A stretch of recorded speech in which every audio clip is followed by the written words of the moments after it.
4 May 1799, the fortress of Seringapatam stood under relentless attack. The final battle had begun. This would decide the fate of the kingdom of Mysore.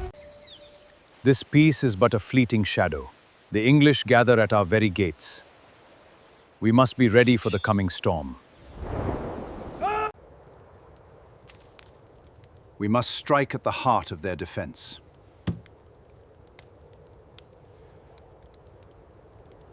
News soon reached the royal court. British forces were gathering from every direction. The war that Tipu Sultan had long expected was now becoming inevitable. Inside the royal palace, important decisions were being made. Tipu Sultan carefully considered the future of his kingdom as uncertainty continued to grow. With every passing day, Tipu Sultan strengthened the spirit of his army. He knew that the future of Mysore would soon be. Tipu Sultan personally inspected the fortress every day. He believed careful preparation and determination would be essential in the difficult days ahead.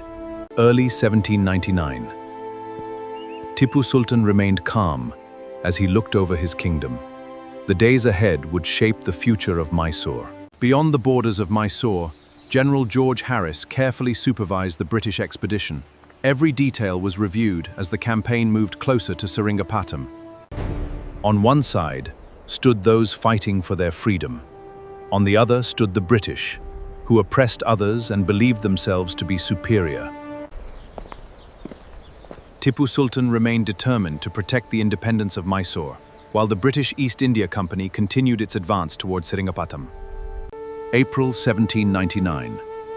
Both leaders continued their journeys, unaware that history would soon bring them face to face. By April 1799, both sides had finally come within sight of one another.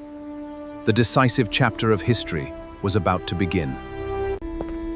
During the final days before the siege, uncertainty and difficult decisions, history would later remember Sadiq as one of the figures connected to these final events. Inside the palace, Tipu Sultan met with his trusted officials. As the days grew more uncertain, every decision carried great importance. By April 1799, the British East India Company, from the fortress walls, Tipu Sultan watched quietly as the decisive days drew closer. The opening exchange marked the beginning of the siege. The fortress walls felt the first impact, yet Tipu Sultan remained composed as the struggle entered a new phase. The fortress remained strong as tension continued to grow around Seringapatam. From the high walls of Seringapatam, the defenders answered with their own artillery. The exchange demonstrated the fortress's strong defensive position as the siege continued. The exchange of artillery disrupted both sides. In the British camp, officers regrouped while medical teams cared for those affected, as General George Harris prepared for the next stage of the siege. The siege had entered one of its most demanding phases.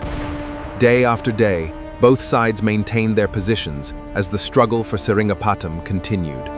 Historical accounts describe these final days as a period of confusion and uncertainty within the fortress. As events unfolded, Tipu Sultan found himself relying on a much smaller group of loyal defenders. During the final phase of the siege, leaders on opposing sides carefully observed the unfolding events around Seringapatam. Every decision carried lasting consequences. After days of relentless pressure, the fortress showed signs of strain. Surrounded by only a small group of loyal defenders, Tipu Sultan remained determined to stand his ground.